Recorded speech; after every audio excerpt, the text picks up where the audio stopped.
Dahil bakasyon ko, di ibig sabihin nun, di na ako magbubuhat. Ang bakasyon sa akin, ibig sabihin nun, makakapagbuhat na ako ng kahit anong oras ko gusto at ilang oras ko gusto. Today is chest day, so umpisahan natin sa incline Smith machine. So yan, pump it up.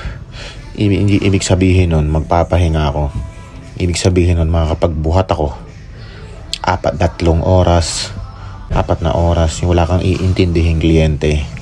Yung hindi masusunog yung muscle mo kaka-boxing.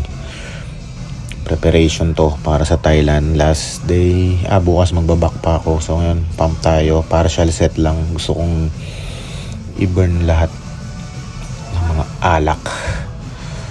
Yan. Then, bana tayo ng incline dumbbell press. Medyo malaki nga lang yung dumbbell dito.